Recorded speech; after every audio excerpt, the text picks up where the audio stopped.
जी हाँ, नमस्कार साथियों, स्वागत है आप सभी का टुडे रोजगार के इस ऑनलाइन प्लेटफॉर्म पर। बैठ साथियों, आज की इस क्लास के अंदर हम फोर्थ सेम के इतिहास विषय को लेकर के बात करेंगे। जी हाँ साथियों, आज आपके इतिहास विषय की महामैराथन क्लास रहने वाली है, जिसके अंदर हम यूनिट नंबर जो आपकी पहली है उससे लेकर के 5वीं यूनिट तक जो है अच्छे प्रकार से कवर करने वाले हैं। पूरी यूनिट को हमने क्वेश्चंस के माध्यम से कवर करने का प्रयास किया है और आज की इस महामैराथन क्लास के माध्यम से आप देख पाएंगे किस प्रकार से प्रश्न आपको देखने को मिलेंगे एग्जाम के अंदर। उसी के अकॉर्डिंग यहाँ पर क्लास जो है ये डिजाइन की गई है और अच्छे प्रकार से शॉर्ट के अंदर आपको यहाँ पर समझाया जाएगा, जिससे आप एग्जाम के अंदर बेहतरीन तरीके से जो है आंसर दे पाएंगे। चलिएगा आज की इस क्लास को शुरू करते हैं। इससे पहले चैनल पर पहली बार विजिट किया है तो चैनल को सब्सक्राइब जरूर कर लीजिएगा। क्लास अच्छी लग रही है तो क्लास को लाइक कर दीजिएगा और अपने दोस्तों को इस क्लास को शेयर जरूर करना है। देखिएगा साथियों, आपकी यूनिट नंबर फर्स्ट दे रखी है स्रोत भूगोल एवं प्राग ऐतिहासिक। इसके बारे में डिटेल से सभी प्रकार के क्वेश्चन जितने भी बन रहे थे उन सभी क्वेश्चंस को आज की इस क्लास के अंदर ले लिया गया है। चलिएगा साथियों, बिना टाइम वेस्ट किए क्लास को शुरू करते हैं। फर्स्ट प्रश्न है कि इतिहास के प्रमुख स्रोतों से क्या अभिप्राय है, इनके विभिन्न प्रकारों का वर्णन करना है। देखिएगा साथियों, इतिहास के स्रोत वे साधन हैं जिनके आधार पर अतीत की घटनाओं, समाज, संस्कृति, अर्थव्यवस्था तथा राजनीतिक व्यवस्था की जो है जानकारी हमें प्राप्त होती है। इतिहासकार इन्हीं स्रोतों के आलोचनात्मक अध्ययन से अतीत का पुनः निर्माण करते हैं। प्रमुख स्रोतों के प्रकार कौन कौन से हैं देखिएगा, जिसमें पुरातात्विक स्रोत आते हैं, अभिलेखीय स्रोत भी इसी के अंतर्गत आते हैं, साहित्यिक स्रोत, मुद्राएं, कला एवं स्थापत्य कला, ये सारे के सारे जो है स्थापत्य, ये सारे के सारे जो है प्रमुख इतिहास को जानने के स्रोत हैं। तो इनको अच्छे प्रकार से याद रखना है और इनके बारे में जो है आप अच्छे प्रकार से देख करके एक बार चले जाइएगा। बड़ा क्वेश्चन भी इनके माध्यम से बन सकता है। ये हमने आपको अच्छे प्रकार से शॉर्ट के अंदर बताया है, जिससे आपको अच्छे प्रकार से जो है मोटी मोटी जानकारी हो जाए, जिससे एग्जाम के अंदर अच्छे प्रकार से आप प्रश्न को लिख पाएंगे। देखिएगा क्वेश्चन नंबर 2 है कि पुरातात्विक स्रोतों का इतिहास लेखन में क्या महत्व है। देखिएगा, पुरातात्विक स्रोत अतीत के भौतिक अवशेष है, प्रागैतिहासिक काल के लिए यही मुख्य आधार है और इनसे मानव की तकनीकी प्रगति, आर्थिक गतिविधियों और धार्मिक एवं सामाजिक जीवन की जानकारी मिलती है। देखिएगा प्रश्न संख्या 3 है कि अभिलेखों का इतिहास लेखन में क्या महत्व है और इनको अच्छे प्रकार से समझाना है। पत्थर, धातु या अन्य कठोर पदार्थों पर लिखे गए लेख अभिलेख है। इनसे शासकों के बारे में, प्रशासन के बारे में, युद्धों, धार्मिक नीतियों और सामाजिक व्यवस्था की प्रत्यक्ष जानकारी इनके अंदर देखने को हमें मिलती है। देखिएगा यहाँ पर प्रश्न संख्या 4 क्या कहता है। प्रश्न संख्या 4 है कि सिक्कों अथवा मुद्राओं को इतिहास का महत्वपूर्ण स्रोत क्यों माना जाता है। तो देखिएगा, सिक्कों पर शासक का नाम, उसकी उपाधि, तिथि, धार्मिक प्रतीक और आर्थिक जानकारी उसके अंदर देखने को मिलती है, जो राजवंश के इतिहास को समझने में सबसे महत्वपूर्ण उपयोगी होती है। देखिएगा साथियों, यहाँ पर प्रश्न संख्या 5, साहित्यिक स्रोतों का इतिहास लेखन में योगदान स्पष्ट करना है।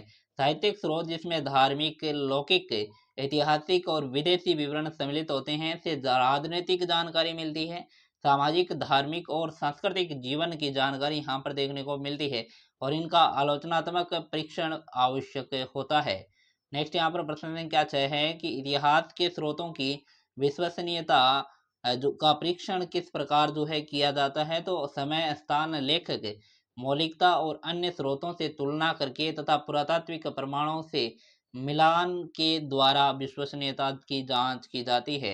नेक्स्ट यहाँ पर है कि भारतीय इतिहास में भौगोलिक परिस्थितियों के महत्व की यहाँ पर क्या करनी है, विवेचना करनी है। देखिएगा, यहाँ पर हिमालय, नदियाँ, मैदान और तटों ने भारत के राजनीतिक, आर्थिक और सांस्कृतिक विकास की दिशा को यहाँ पर क्या किया है, निर्धारित करने का क्या काम किया है। नेक्स्ट यहाँ पर है भारतीय उपमहाद्वीप की प्रमुख भौगोलिक विशेषताओं का वर्णन करना है, जिसमें हिमालय, सिंधु, गंगा, ब्रह्मपुत्र का मैदान, प्रायद्वीपीय पठार, थार मरुस्थल, तटीय मैदान और द्वीप समूह मुख्य भौगोलिक इकाइयां हैं, जिनके बारे में विस्तार से भी आप एक बार देख लीजिएगा। इनका बड़ा प्रश्न भी देखने को मिल सकता है। ये हम आपके लघुतरात्मक क्वेश्चंस के अकॉर्डिंग हम बता रहे हैं, जिनके माध्यम से आप अच्छे प्रकार से उनको कर पाएंगे। साथ ही यहीं से आपके लॉन्ग क्वेश्चन भी देखने को मिलेगा। नेक्स्ट बात करते हैं, नदियों का प्राचीन भारतीय सभ्यता के विकास में क्या योगदान रहा है। तो नदियाँ कृषि, परिवहन और व्यापार का आधार थी, जिनसे अस्थायी बस्तियां विकसित हुई थी। नेक्स्ट यहाँ पर देखिएगा कि भारत के इतिहास पर हिमालय का प्रभाव किस प्रकार से देखने को मिला था। हिमालय ने प्राकृतिक सुरक्षा, जलवायु नियंत्रण और जल स्रोतों के रूप में भारत को प्रभावित किया था। प्राग इतिहास से क्या अभिप्राय है और इसकी प्रमुख विशेषताएं क्या है। देखिएगा, लिखित साक्ष्यों के अभाव वाला काल प्राग ऐतिहासिक है और यह पुरातात्विक अवशेषों, पत्थर के औजार आदि पर आधारित है। नेक्स्ट यहाँ पर है कि पूरा पाषाण काल की प्रमुख विशेषताओं का वर्णन करना है, जिसमें शिकार, खाद्य संग्रह, गुफंतु जीवन और पत्थर के परिष्कृत औजार इसकी मुख्य विशेषताएं मानी जाती है। नेक्स्ट यहाँ पर है पाषाण काल, मध्य पाषाण काल की जो है प्रमुख विशेषताएं देखिएगा। सूक्ष्म पाषाण औजार, जिसमें माइक्रोलिथ भी सम्मिलित है। शिकार और आपके प्रारंभिक पशुपालन का विकास इसी काल के अंतर्गत हुआ था। नेक्स्ट है नवपाषाण काल की प्रमुख विशेषताओं एवं महत्व की विवेचना करनी है, जिसमें कृषि, पशुपालन, घिरे औजार और अस्थायी बस्तियों के विकास ने मानव को खाद्य उत्पादक यहाँ पर बनाया था। नेक्स्ट यहाँ पर है कि प्राग ऐतिहासिक मानव के आर्थिक जीवन का वर्णन करना है। देखिएगा, खाद्य संग्रहण से खाद्य उत्पादन की ओर संक्रमण इसकी प्रमुख आर्थिक गतिविधि थी। और प्राग ऐतिहासिक मानव के सामाजिक जीवन की विवेचना करनी है। तो देखिएगा, छोटे समूह है, सामूहिक शिकार, परिवार और समुदाय का यहाँ पर विकास हुआ था। नेक्स्ट है कि प्राग ऐतिहासिक काल में कला एवं आर्थिक धार्मिक विश्वासों के विकास का वर्णन करना है। तो इसमें गोपा चित्रकला, प्रकृति पूजा के प्रारंभिक साक्ष्य देखने को मिले थे। इनके बारे में एक बार थोड़ा सा विस्तार से भी देख लीजिएगा। भारतीय प्राग इतिहास में अध्ययन में पुरातत्व का क्या महत्व है। तो लिखित स्रोतों के अभाव में पुरातात्विक अवशेष ही प्राग इतिहास को जानने का एकमात्र साधन है। नेक्स्ट यहाँ पर देखिएगा, प्राग ऐतिहासिक काल से ऐतिहासिक काल की ओर संक्रमण की प्रक्रिया को समझाना। देखिएगा, कृषि, धातु का प्रयोग, नगरों का उदय, लेखन कला के विकास को से ऐतिहासिक काल यहाँ पर शुरू हुआ। भूगोल, स्रोत और प्राग इतिहास एक दूसरे से संबंधित है, इस कथन की विवेचना करनी है। देखिएगा, भूगोल मानव परिस्थितियों को तय करता है, स्रोत प्रमाण देते हैं और प्राग इतिहास से मानव के विकास को दर्शाता है। ये तीनों का संयुक्त अध्ययन इतिहास के लिए बड़ा ही आवश्यक होता है। नेक्स्ट यहाँ पर यूनिट नंबर 2 हमारी शुरू हो जाती है। देखिएगा, जिसमें राजपूत उत्पत्ति एवं मुस्लिम सतह के बारे में विस्तार से जानकारी देखने वाले हैं। देखिएगा, यहाँ पर फर्स्ट प्रश्न है कि राजपूतों की उत्पत्ति के संबंध में यहाँ पर पूछा गया है कि राजपूतों की उत्पत्ति के विभिन्न सिद्धांतों का यहाँ पर वर्णन करना। देखिएगा, राजपूतों की उत्पत्ति विवादास्पद है। प्रमुख सिद्धांत है अग्निकुंड यज्ञ से उत्पत्ति जो है इनकी मानी गई है। सूर्यवंशी एवं चंद्रवंशी सिद्धांत है। विदेशी उत्पत्ति भी इसकी जो है विदेशी उत्पत्ति का सिद्धांत भी है। शक, होण, कुषाण इस प्रकार के इनको माना गया है। भारतीय मूल का सिद्धांत विभिन्न समूहों के समन्वय से है। देखिएगा, यहाँ पर राजपूतों की प्रमुख विशेषताओं का वर्णन देखिएगा। प्रमुख विशेषताएं हैं वीरता, युद्ध कौशल, स्वाभिमान, वचनबद्धता, स्वामी भक्ति और कुल गौरव, धर्म संस्कृति का संरक्षण तथा कला साहित्य के प्रति प्रेम। हालांकि एकता का अभाव इनकी मुख्य कमजोरी देखने को मिलती है। नेक्स्ट यहाँ पर देखिएगा कि राजपूत काल की राजनीतिक स्थिति का वर्णन करना है। राजपूत काल में भारत छोटे छोटे राज्यों, जिसमें चौहान, प्रतिहार, परमार, सोलंकी और चंदेल में विभाजित था। राजनीतिक विखंडन और आपसी संघर्ष ने उन्हें विदेशी आक्रमणों के सामने कमजोर कर दिया था। नेक्स्ट है कि राजपूतों की सैन्य व्यवस्था का मूल्यांकन करना है। देखिएगा, सैन्य व्यवस्था सामंती थी। सेना में घुड़सवार, पैदल और हाथी थे।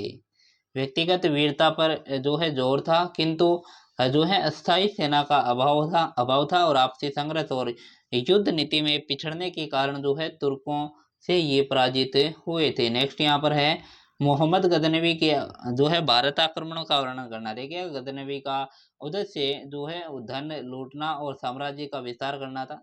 सोमनाथ मंदिर जो कि 1025-26 ईस्वी पर इस पर उनके द्वारा आक्रमण किया गया था, सर्वाधिक प्रसिद्ध हुआ और उसके आक्रमणों ने भारत की राजनीतिक कमजोरी उजागर जो है की थी। नेक्स्ट यहाँ पर है कि मोहम्मद गौरी के भारत आक्रमणों के कारण क्या कारण थे और परिणाम क्या देखने को मिले थे।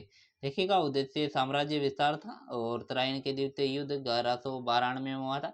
पृथ्वीराज चौहान के पराजय से उत्तर भारत में जो है आपके उत्तर भारत में तुर्क सत्ता के विस्तार का मार्ग यहाँ पर खुल गया था। नेक्स्ट यहाँ पर प्रश्न है कि तराइन के प्रथम और द्वितीय युद्ध का यहाँ पर क्या करना है, वर्णन करना है। देखिएगा तराइन का जो प्रथम युद्ध हुआ था 1191 ईस्वी में, पृथ्वीराज चौहान यहाँ पर विजयी रहे थे। लेकिन द्वितीय जब युद्ध हुआ 1192 में, तो गौरी की बेहतर रणनीति और घुड़सवार सेना के कारण पृथ्वीराज यहाँ पर पराजित हुए, जो तुर्क सत्ता के लिए निर्णायक रहा था। नेक्स्ट यहाँ पर देखिएगा भारत में मुस्लिम सत्ता की स्थापना के प्रमुख कारणों का यहाँ पर विवेचन करना है। देखिएगा प्रमुख कारण राजनीतिक विखंडन, राजपूतों की आपसी प्रतिद्वंदिता और श्रेष्ठ तुर्क रणनीति, युद्ध नीति और आपकी तेज घुड़सवार सेना और भौगोलिक स्थिति का यहाँ पर लाभ देखने को मिला था। नेक्स्ट यहाँ पर है कि दिल्ली सल्तनत की स्थापना में तुर्क के कुतुबुद्दीन ऐबक के योगदान का वर्णन करना। देखिएगा गौरी के प्रतिनिधि ऐबक ने 1206 ईस्वी में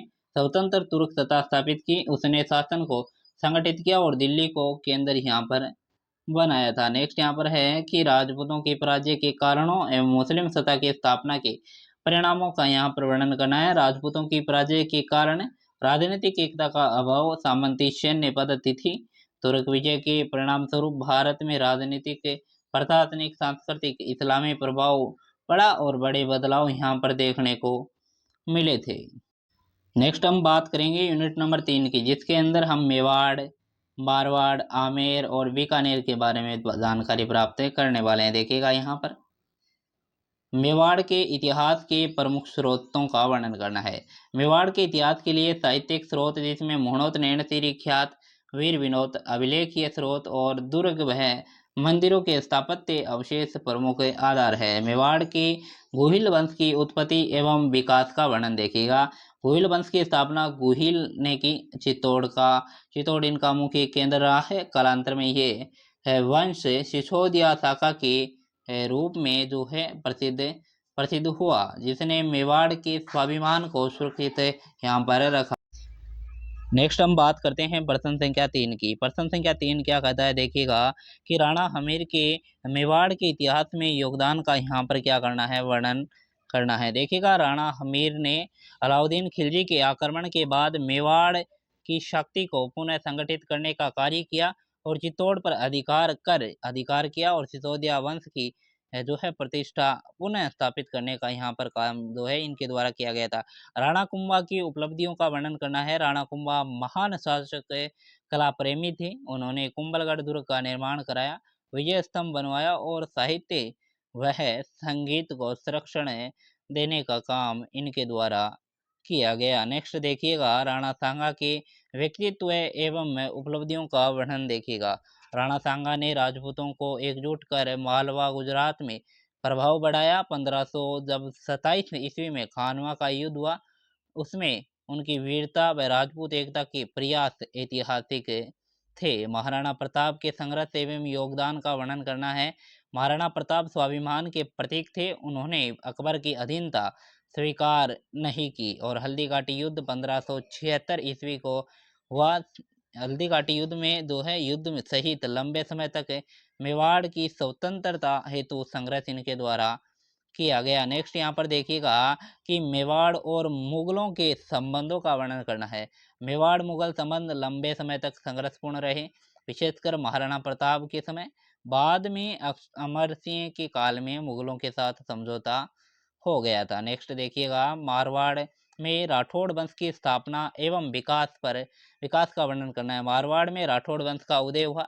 राव जोधा ने 1459 ईस्वी में जोधपुर नगर बसाया और मेहरानगढ़ दुर्ग बनाया और राव मालदेव के समय यह शक्तिशाली राज्य बन गया था। राव जोधा की उपलब्धियों का वर्णन करना है। राव जोधा ने जोधपुर नगर 1459 में बसाया, स्थापना की और मेहरानगढ़ दुर्ग यहाँ पर बनवाया, जिससे मारवाड़ एक संगठित और शक्तिशाली राज्य के रूप में स्थापित हो चुका है। नेक्स्ट देखिएगा, राव मालदेव के शासनकाल का मूल्यांकन यहाँ पर जो है करना है। राव मालदेव के शासनकाल का मूल्यांकन देखिएगा। राव मालदेव मारवाड़ के अत्यंत शक्तिशाली शासक थे। उनकी सैन्य शक्ति व्यापक थी। 1544 ईस्वी में सुमेलगिरी के युद्ध में शेरशाह सूरी से उनका संघर्ष बड़ा ही प्रसिद्ध माना जाता है। मारवाड़ और मुगलों के संबंधों का वर्णन करना है। देखिएगा, मारवाड़ मुगल संबंध सहयोग और संघर्ष से के मिश्रित रहे हैं। जसवंत सिंह जैसे शासक मुगल सेवा में थे, किंतु उत्तराधिकार के प्रश्नों पर संघर्ष में हुए हैं। यानी यहाँ पर उत्तराधिकारी के प्रश्नों पर यहाँ पर बहुत काफ़ी संघर्ष यहाँ पर देखने को मिले थे यहाँ पर। नेक्स्ट देखिएगा, मारवाड़ जो राज्य है उसके बारे में देखिएगा। मारवाड़ और मुगल राज्यों के संबंध के बारे में हमने पढ़ लिया है। आमेर के बारे में देखते हैं। देखिएगा, आमेर राज्य की स्थापना एवं कछवा वंश के साथ विकास का वर्णन करना है। आमेर पर कछवा वंश का शासन था। भारमल के काल में आमेर व मुगलों के बीच वैवाहिक और राजनीतिक संबंध स्थापित हुए। राजा मान सिंह की उपलब्धियों का वर्णन करना है। राजा मान सिंह अकबर के प्रमुख सेनापति थे। उन्होंने गुजरात, बंगाल, अन्य अभियानों में मुगल नेतृत्व किया। आमेर को कला व स्थापत्य का केंद्र बनाया इनके द्वारा। नेक्स्ट देखिएगा, मिर्जा राजा जयसिंह के व्यक्तित्व और उपलब्धियों का वर्णन करना है। जयसिंह एक कुशल सेनानायक व कूटनीतिज्ञ थे। उन्होंने शिवाजी से पुरंदर की संधि कराई और दक्षिण भारत में महत्वपूर्ण मुगल अभियानों का नेतृत्व इनके द्वारा किया गया। आमेर और मुगलों के संबंधों का मूल्यांकन करना है। कछवा मुगल संबंध अत्यंत लाभकारी थे। इससे आमेर की राजनीतिक सुरक्षा, सम्मान मिला और मुगलों को योग्य राजपूत सहयोगी प्राप्त हुए। नेक्स्ट देखिएगा कि बीकानेर राज्य की स्थापना और विकास का वर्णन। बीकानेर, राव बीका ने 1488 ईस्वी के आसपास बीकानेर नगर की स्थापना की। बीकानेर के शासकों ने मुगलों से सहयोगपूर्ण संबंध बनाकर राज्य को स्थिरता दी। नेक्स्ट यहाँ पर है कि राव बीका के योगदान का वर्णन करना है। राव बीका ने जोधपुर से अलग होकर के जांगल प्रदेश में बीकानेर की स्थापना की और राठौड़ शक्ति को उत्तर पश्चिम राजस्थान में मजबूत किया। बीकानेर और मुगल संबंधों का यहाँ पर देखिएगा किस प्रकार से थे। तो बीकानेर के शासकों ने मुगलों की राजपूत नीति के तहत सहयोग किया, जिससे बीकानेर को मुगल साम्राज्य में राजनीतिक संरक्षण और स्थिरता देखने को मिली थी। नेक्स्ट यहाँ पर देखिएगा, मेवाड़, मारवाड़ और आपके आमेर, बीकानेर की राजनीतिक व्यवस्था किस प्रकार से थी, तुलनात्मक देखिएगा। ये चारों राज्य राजतंत्र पर आधारित थे।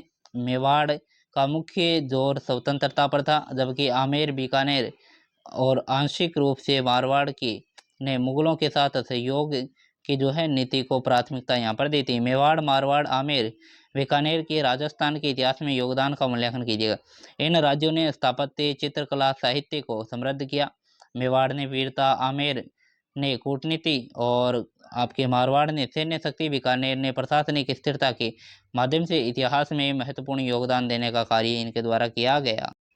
अब हम बात करेंगे यूनिट नंबर 4 की। यूनिट नंबर 4 क्या है, जिसमें मराठा, ब्रिटिश संधियां और 1857 के विद्रोह के बारे में बात करेंगे। देखिएगा यहाँ पर कि मराठा शक्ति के उदय के कारणों का वर्णन करना है। मराठा शक्ति के उदय में राजनीतिक, सामाजिक, धार्मिक और भौगोलिक परिस्थितियों का महत्वपूर्ण योगदान था। जो आपके महाराष्ट्र का पहाड़ी और दुर्गम क्षेत्र मराठों के लिए जो है अनुकूल था। यहाँ के लोगों में स्थानीय स्वशासन और स्वतंत्रता की भावना प्रबल थी। शिवाजी ने मराठा शक्ति को संगठित करने में महत्वपूर्ण भूमिका निभाई। उन्होंने छोटे छोटे सरदारों और स्थानीय शक्तियों को एकजुट किया और आपके गुरिल्ला युद्ध पद्धति का प्रभावी उपयोग यहाँ पर किया। उन्होंने अनेक दुर्गों पर अधिकार स्थापित करके एक शक्तिशाली राज्य की नींव यहाँ पर रखी। नेक्स्ट यहाँ पर देखिएगा क्वेश्चन संख्या 2 क्या कहता है। देखिएगा क्वेश्चन संख्या 2 कहता है कि शिवाजी के प्रशासन एवं सैन्य व्यवस्था का यहाँ पर वर्णन करना है। देखिएगा, शिवाजी एक कुशल प्रशासक है और महान सेनानायक थे। उन्होंने शासन को व्यवस्थित करने के लिए अष्टप्रधान परिषद की स्थापना की थी। जिसमें जो है इसमें पेशवा, अमात्य, सचिव, मंत्री, सेनापति, सुमंत, न्यायाधीश और पंडित राव जैसे पद शामिल थे। शिवाजी ने मजबूत दुर्ग व्यवस्था विकसित की और समुद्री शक्ति पर भी ध्यान दिया। उनकी सेना में घुड़सवार, पैदल सैनिक प्रमुख थे। उन्होंने गुरिल्ला युद्ध पद्धति का प्रभावी प्रयोग इनके द्वारा किया गया था। नेक्स्ट यहाँ पर देखिएगा, पेशवाओं के नेतृत्व में मराठा शक्ति के विस्तार का वर्णन करना है। शिवाजी के बाद मराठा शक्ति में कुछ समय के लिए आंतरिक संघर्ष रहा, लेकिन बाद में पेशवाओं के नेतृत्व में मराठा शक्ति का तेजी से विस्तार हुआ। बाजीराव प्रथम ने मुगल साम्राज्य की कमजोर स्थिति का लाभ उठाया और मराठा प्रभाव को उत्तर भारत तक फैलाया। मराठों का प्रभाव मालवा, गुजरात, बुंदेलखंड और दिल्ली के क्षेत्र तक बढ़ा। नेक्स्ट यहाँ पर प्रश्न संख्या 4 है कि मराठा संघ की प्रकृति एवं उसके पतन के कारणों का वर्णन करना। देखिएगा, मराठा शक्ति के विस्तार के साथ एक प्रकार का मराठा संघ विकसित हुआ। इसमें पेशवा के साथ सिंधिया, होलकर होलकर भोंसले और आपके गायक वाड़ जैसे प्रमुख सरदार शामिल थे। मराठा संघ की सबसे बड़ी कमजोरी आंतरिक एकता का अभाव था। केंद्रीय नेतृत्व कमजोर हुआ।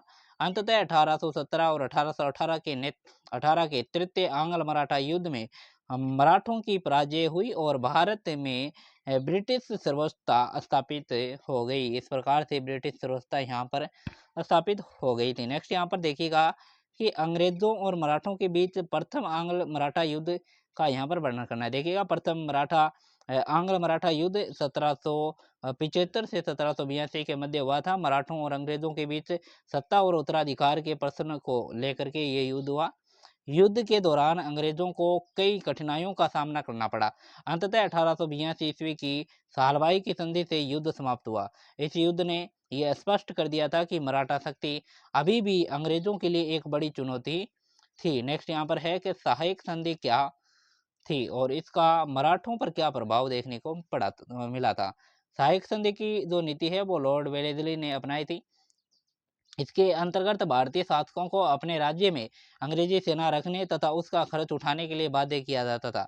मराठों के संदर्भ में बसिन की संधि 1802 के अंदर हुई और अत्यंत महत्वपूर्ण थी और इससे पेशवा अंग्रेजों पर निर्भर हो गए और मराठा संघ में असंतोष पैदा हुआ। नेक्स्ट यहाँ पर देखिएगा कि ब्रिटिशों की प्रमुख संधियों का वर्णन करना है।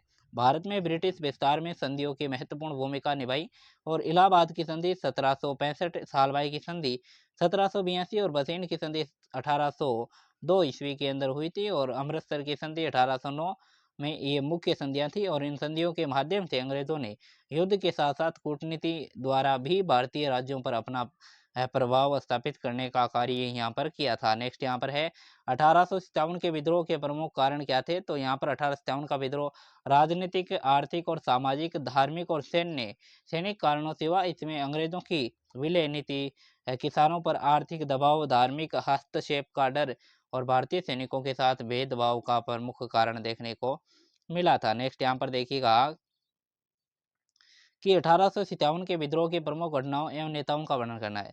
विद्रोह 10 मई 1857 को मेरठ से प्रारंभ हुआ था। दिल्ली में बहादुर शाह जफर, कानपुर में नाना साहब और झांसी की रानी लक्ष्मीबाई और लखनऊ में बेगम हजरत महल और बिहार में कंवर सिंह ने नेतृत्व किया था। यद्यपि विद्रोह सफल नहीं हुआ, लेकिन इसने जो है ब्रिटिश शासन को जो है बड़ा झटका देने का कार्य यहाँ पर किया था। 1857 के विद्रोह के परिणाम और महत्व का वर्णन करना है। देखिएगा, विद्रोह के बाद ईस्ट इंडिया कंपनी का शासन समाप्त हो गया। भारत का शासन सीधे ब्रिटिश क्राउन के अधीन आ गया था। इसने जो है भारतीयों में राजनीतिक चेतना और राष्ट्रीय भावना को मजबूत करने का कार्य किया था। यह भारतीय स्वतंत्रता आंदोलन के इतिहास में एक महत्वपूर्ण मील का पत्थर साबित हुई थी। अब हम बात करेंगे यूनिट नंबर 5 की, जिसके अंदर राजनीतिक जागृति और आपके राजस्थान निर्माण की बात करेंगे। राजस्थान में राजनीतिक जागृति के उदय के प्रमुख कारणों का यहाँ पर वर्णन करना है। देखिएगा, राजस्थान में राजनीतिक जागृति का विकास 20वीं शताब्दी में हुआ और इसके प्रमुख कारणों में अंग्रेजी शासन का प्रभाव, आधुनिक शिक्षा का प्रसार और समाचार पत्रों एवं पत्र पत्रिकाओं का विकास, राष्ट्रीय आंदोलन का प्रभाव तथा सामाजिक सुधार आंदोलनों का योगदान था। रियासतों में व्याप्त निरंकुश शासन, अत्यधिक कर, बेकार, जागीरदारों के अत्याचार तथा किसानों की समस्याओं ने जनता में असंतोष पैदा किया। शिक्षित मध्यम वर्ग और राजनीतिक कार्यकर्ताओं ने जनता को संगठित करने का कार्य यहाँ पर किया था। नेक्स्ट देखिएगा कि राजस्थान में प्रजामंडल आंदोलनों की भूमिका का वर्णन करना है। राजस्थान की विभिन्न रियासतों में जनता के अधिकारों और उत्तरदायी शासन की स्थापना के लिए प्रजामंडल आंदोलनों का विकास हुआ। इन संगठनों का उद्देश्य रियासतों में जनप्रतिनिधित्व, नागरिक अधिकार, करों में कमी, बेकार की समाप्ति और उत्तरदायी शासन की स्थापना करना था।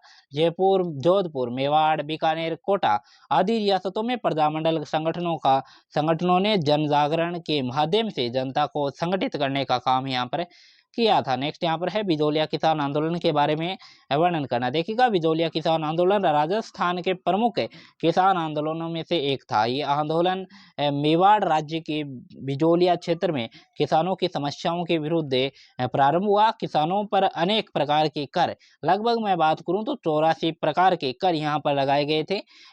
इस आंदोलन ने संगठित करने में साधु सीताराम दास और बाद में विजय सिंह पथिक की महत्वपूर्ण भूमिका यहाँ पर रही थी। आंदोलन ने राजस्थान में किसान चेतना को मजबूत करने का जो है काम यहाँ पर किया था। विजय सिंह पथिक के राजनीतिक और सामाजिक योगदान का वर्णन देखिएगा। विजय सिंह पथिक राजस्थान के प्रमुख स्वतंत्रता सेनानी, जन जागरण के नेता थे। उन्होंने बिजोलिया किसान आंदोलन को व्यापक रूप देने में महत्वपूर्ण भूमिका निभाई थी। पथिक ने किसानों को संगठित किया और उन्होंने जो है अपने अधिकारों के प्रति जागरूक करने का काम उनके द्वारा किया गया। राजस्थान में राजनीतिक चेतना फैलाने के लिए लेखक और पत्रकारिता का उपयोग यहाँ पर किया गया था। नेक्स्ट यहाँ पर है माणिक्यलाल वर्मा। माणिक्यलाल वर्मा के योगदान को देखिएगा। माणिक्यलाल वर्मा राजस्थान के प्रमुख जन नेताओं में से एक थे। उन्होंने मेवाड़ में किसानों और आम जनता के अधिकारों के लिए संघर्ष किया।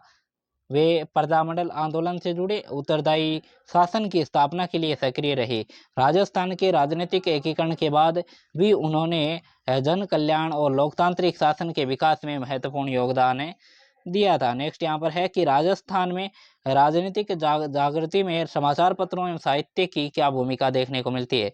देखिएगा, राजस्थान में राजनीतिक जागृति फैलाने में समाचार पत्रों और साहित्य की महत्वपूर्ण भूमिका निभाई थी। इन्होंने समाचार पत्रों ने किसानों, मजदूरों, आम जनता की समस्याओं को सामने रखा। प्रताप राजस्थान केसरी, तरुण राजस्थान जैसे पत्रों में समाचार पत्रों में राष्ट्रीय भावना एवं राजनीतिक चेतना के प्रसार में योगदान दिया था। नेक्स्ट यहाँ पर देखिएगा कि राजस्थान के एकीकरण की आवश्यकता क्यों अनुभव हुई। देखिएगा, स्वतंत्रता प्राप्ति के समय राजस्थान में अनेक देशी रियासतों ठिकाने थे। प्रशासनिक एकता और आर्थिक विकास के लिए इन रियासतों का एकीकरण करना बड़ा आवश्यक था। जनता भी समान नागरिक अधिकार और उत्तरदायी शासन चाहती थी। राष्ट्रीय एकता, प्रशासनिक सुविधा, आर्थिक विकास तथा सुरक्षा की दृष्टि से राजस्थान का एकीकरण बड़ा ही आवश्यक था। नेक्स्ट यहाँ पर है कि राजस्थान के एकीकरण के विभिन्न अवस्थाओं का यहाँ पर वर्णन करना है। राजस्थान का एकीकरण कई चरणों में हुआ, जिसमें मत्स्य संघ 18 मार्च 1948, राजस्थान संघ 25 मार्च 1948 और संयुक्त राजस्थान 18 अप्रैल 1948 और बृहत राजस्थान 30 मार्च 1949। 1 नवंबर 1956 को राज्य पुनर्गठन के बाद राजस्थान का वर्तमान स्वरूप देखने को मिला था। नेक्स्ट यहाँ पर है कि राजस्थान निर्माण में सरदार वल्लभ भाई पटेल और वीपी मेनन की भूमिका का वर्णन करना। देखिएगा, राजस्थान के एकीकरण में सरदार वल्लभ भाई पटेल, वीपी मेनन की भूमिका अत्यंत महत्वपूर्ण थी।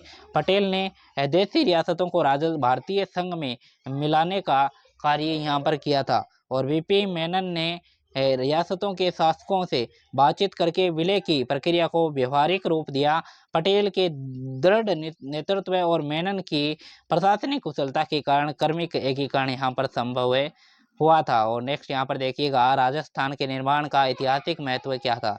राजस्थान का निर्माण स्वतंत्र भारत के राजनीतिक एकीकरण की महत्वपूर्ण उपलब्धि थी। इससे प्रशासनिक व्यवस्था को एक रूप बनाया जा सका। लोकतांत्रिक शासन व्यवस्था के विकास का मार्ग प्रशस्त हुआ और ये राष्ट्रीय एकता, लोकतंत्र, प्रशासनिक सुधार और आर्थिक विकास की दिशा में महत्वपूर्ण कदम था। तो साथियों, आपकी 500 यूनिट को हमने आज की इस क्लास के अंदर कंप्लीट करवा दिया है। आज की इस शॉर्ट क्लास के माध्यम से पूरे सिलेबस को रिवाइज करने का हमने काम किया है। निश्चित तौर पर इनका फ़ायदा आपको एग्ज़ाम के अंदर देखने को मिलेगा। तो आज की ये क्लास आपको कैसी लगी है, ज़रूर बताइएगा और आज की इस क्लास को शेयर ज़रूर करना है। मिलेंगे अगली क्लास में, तब तक के लिए जय हिंद, जय भारत।